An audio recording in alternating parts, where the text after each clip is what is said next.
Yeah, recently, I got a really good question from a member of our church, a question that you might have asked too. The question was this: is it a sin to drink or do any kind of drug? I was thinking of the complexity of that question, and I think I've narrowed down my answer to 3 sub-questions. I'll try not to confuse you. My questions in reply would be: how old, how much, and what kind? So, is it a sin to drink? Well, I'd ask, how old? How old are you? In the Bible, in passages like 1 Peter chapter 2 and Romans 13, it says that we should submit to the laws of the land that we live in, unless the government is asking us to sin. And so if the U.S. government says you can't drink if you're under 21, then would it be wrong to drink if you're in high school? The answer is yes. Unless you're a 21-year-old senior, we can talk about that in a different video. The answer would be, it is always sin.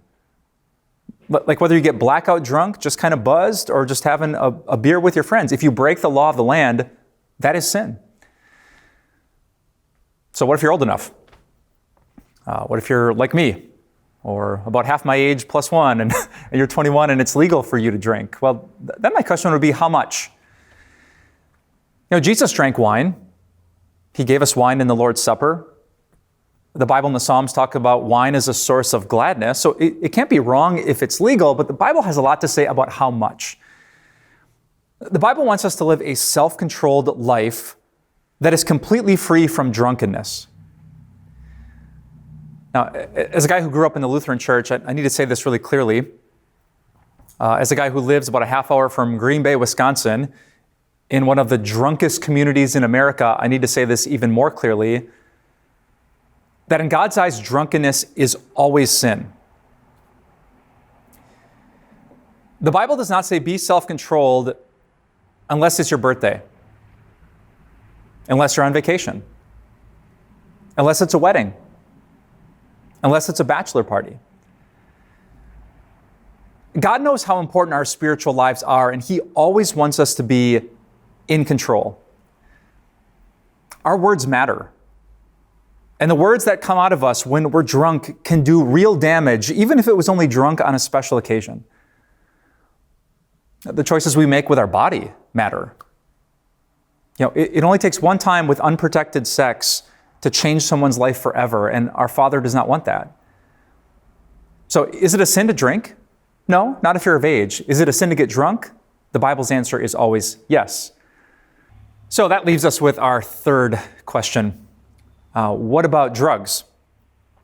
And my response is, well, what kind?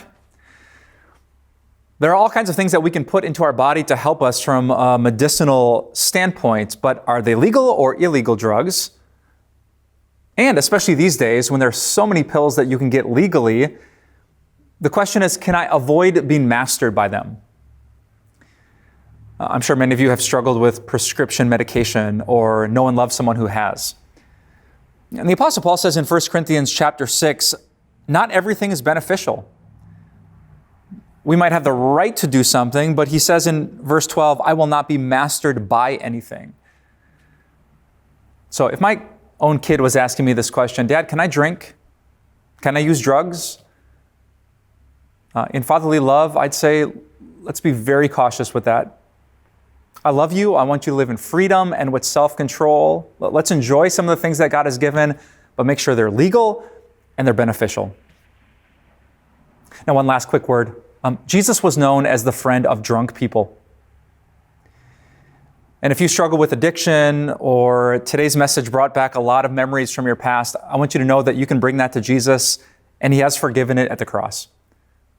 Remember, He was the friend of sinners, and you're no exception. Is it a sin? Often it is. And thankfully, there's forgiveness for every sin through the blood of Christ.